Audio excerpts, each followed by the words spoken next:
सासंगतची प्रेमाने बोलूया. धन निरंकारची सासंगतची. आज आपण एका विषयावरती चिंतन करणार आहोत. त्या विषयाचं नाव आहे सकारात्मक चिंतन. आणि सकारात्मक चिंतनातून शुद्धता, आत्मिक शुद्धता कशी येते आणि आत्मिक शुद्धतेतून आपण परमात्म्याच्या जास्त जवळ कसे जाऊ शकतो याविषयी चिंतन करणार आहोत. बघा की संतांनी सांगितलं आहे की देव भावाचा भुकेला. देवाला शुद्ध भाव आवडतो. जोपर्यंत आपलं मन, अंतर्मन शुद्ध नाही, आपल्या आतमध्ये काही कपट आहे, तर आपली हाक परमात्म्यापर्यंत पोहोचत नाही. परंतु एखादा जर व्यक्ती भोळा असेल तर अशा व्यक्तीची हाक परमात्म्यापर्यंत पोहोचते. परंतु जर एखादी व्यक्ती परमात्म्यापर्यंत पोहोचायची आहे तर ते पोहोचण्यासाठी मधल्याच्या आपण म्हणतो स्टेप काय आहेत, पायऱ्या काय आहेत, तर त्याच्याविषयी चिंतन करूयात.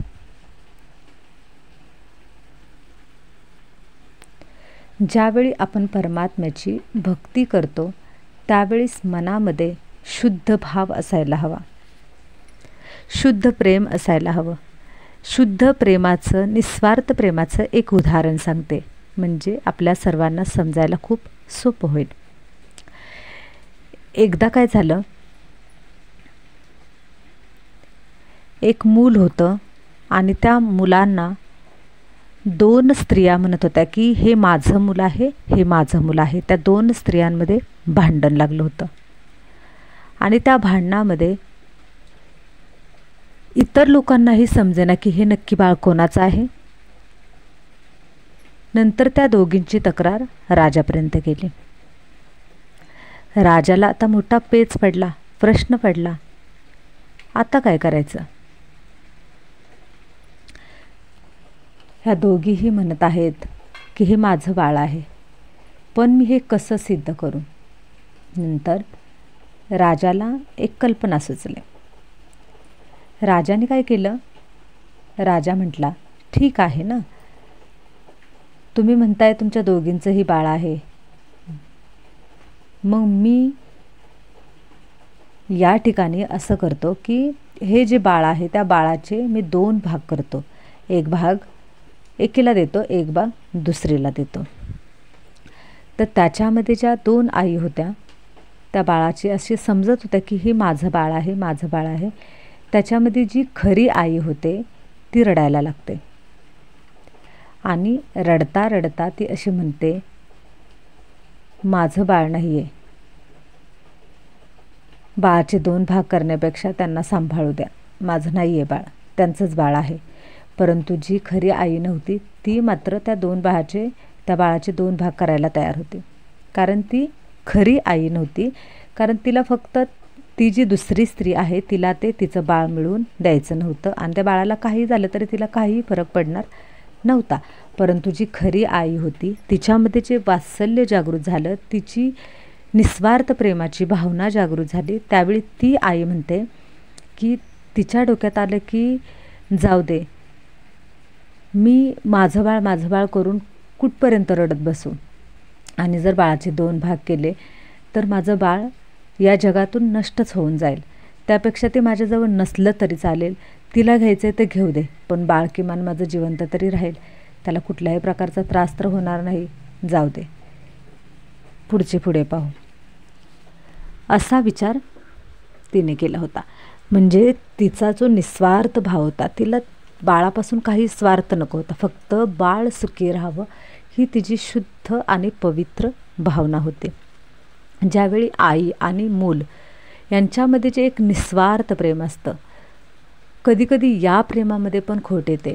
कारण कधीकधी आईवडील मुलांच्यावरती अशा पद्धतीनं जीव लावतात की यांनी मला मोठं झाल्यानंतर सांभाळावं, आणि ज्यावेळी मुले मोठी होतात आणि जर नाही सांभाळलं तर तेच आईवडील खुन्नस ठेवून मुलांच्यावरती राहतात, कारण ते निस्वार्थ प्रेम नसतंच.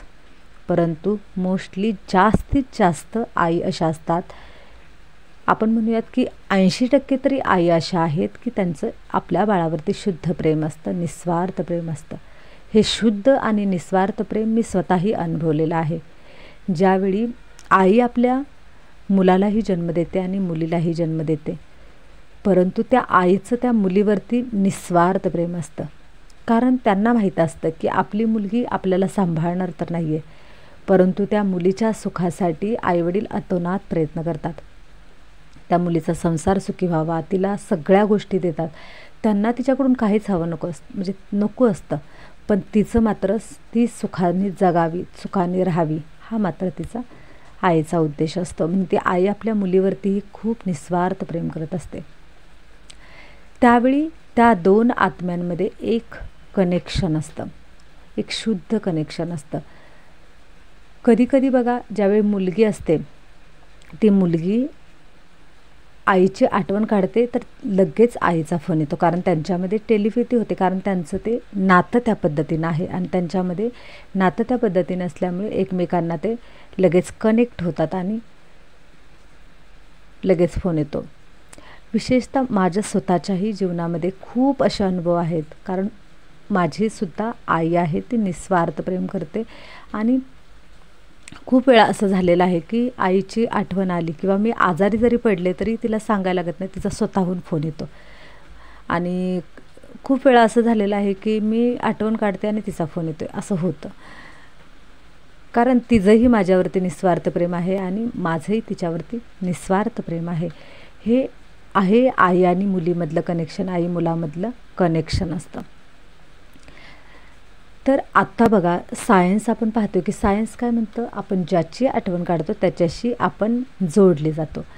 समजा आपण जर सूर्याची आठवण काढायला लागलो, आपण सूर्याचा सारखाच विचार करायला लागलो सूर्याबद्दल, तर सूर्यामध्ये असलेली जी एनर्जी आहे, दाहकता आहे, शक्ती आहे, ती आपल्यामध्ये यायला सुरुवात होते. काही लोक बघा त्राटक करतात, ते सूर्याशी त्राटक करतात, तर सूर्याची एनर्जी, सूर्यामध्ये असलेली जी एनर्जी आहे ती सर्व एनर्जी आपल्यामध्ये शक्ती यायला सुरुवात होते. काही लोक चंद्राशी त्राटक करतात, चंद्राची आठवण करत चंद्राकडे पाहत बसतात, तर त्यावेळेस त्यांना चंद्रामध्ये असलेली अपार शीतलता त्यांच्यामध्ये येते. तसंच जर आपण परमात्म्याची आठवण काढली तर परमात्म्यामध्ये असलेले गुण आणि शक्ती आपल्यामध्ये यायला सुरुवात होतात, कारण आपण माइंड लेवलला आपण त्याच्याशी कनेक्ट होत असतो. आणि प्रत्येक गोष्टीची एनर्जी आहे या जगामध्ये. आपण पाहतोय बघा, सूर्य आहे, चंद्र आहे, पृथ्वी आहे, ह्या प्रत्येकाची एनर्जी आहे आणि त्यांच्यामध्ये देखील चैतन्य आहे. आपण त्याच्याशी कनेक्ट होऊ शकतो आणि त्याच्यामध्ये आपण एनर्जी आपल्यामध्ये येते. मग जर आपण ज्याच्याशी पण कोणाशी कनेक्ट होतो त्याची जर एनर्जी आपल्यामध्ये येत असेल तर कनेक्ट कोणाशी व्हायचं, तर निसर्गाशी कनेक्ट व्हा, कारण निसर्ग निरागस आहे, निस्वार्थ आहे. ज्यावेळी बघा आपण एखादं जंगल असतं किंवा एखादं असं नैसर्गिक ठिकाण असतं, आपण त्या ठिकाणी जातो, तर त्या ठिकाणी गेल्यानंतर आपल्याला खूप छान वाटतं, ती छान फिलिंग येते. काय येते, कारण त्यांचा जो ओरा आहे, त्यांचं जे पावित्र्य आहे, त्यांची जी शुद्धता आहे ती अतिशय निरागस असते आणि त्याच्या जवळ आपण गेलं ना तरी आपल्याला ती एनर्जी फील होते आणि आपल्याला खूप छान वाटतं. चंद्र, सूर्य, तारे, निसर्ग, झाडे, झुडपे ह्याच्या सानिध्यात आवर्जून जावं, कारण खरंच खूप सुंदर अनुभव येतो.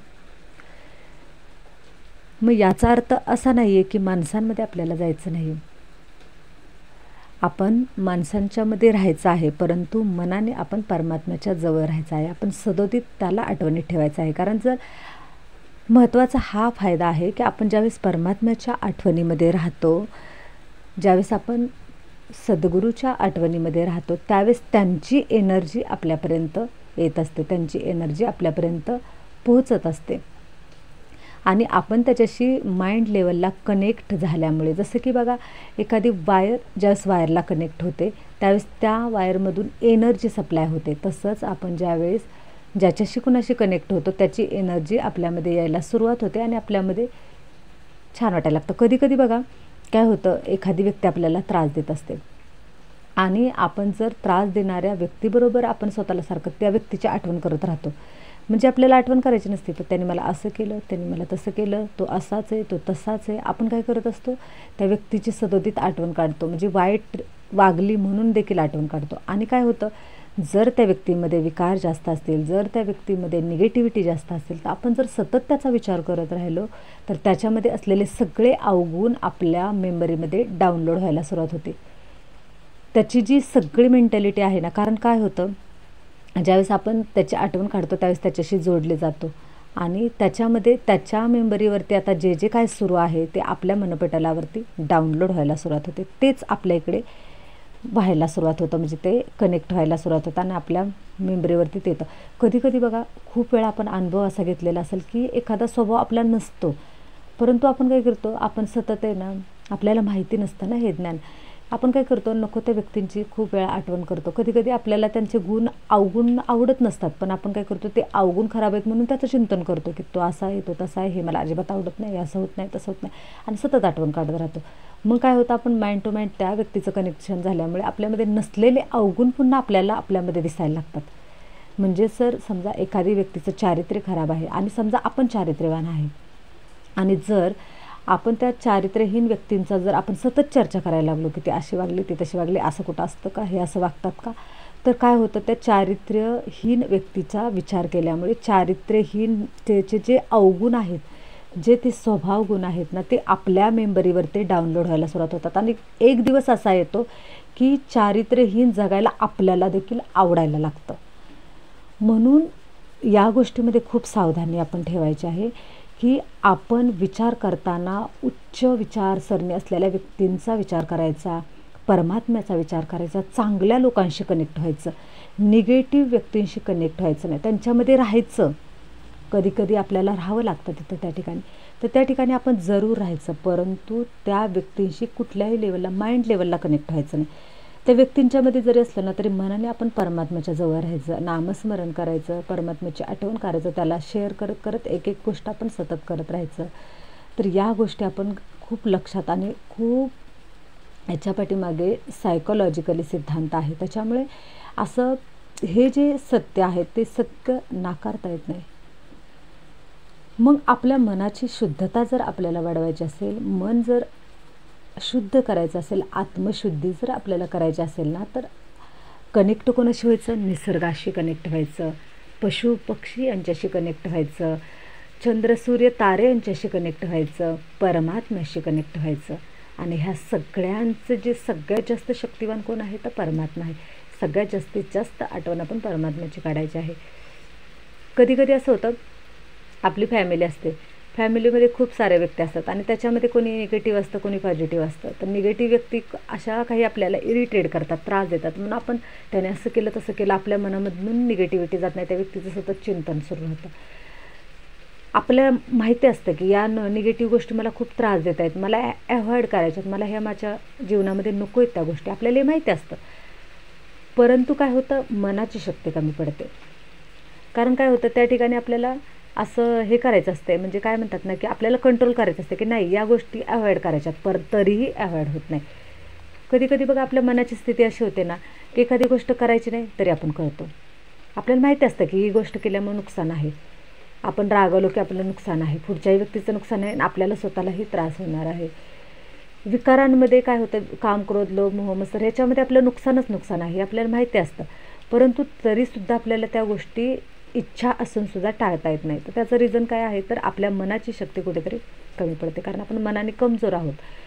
त्यामुळे आपलं मनावरती आपल्या कंट्रोल नाही, आणि मनावरती कंट्रोल येण्यासाठी आपल्यामध्ये अष्टशक्ती आल्या पाहिजेत.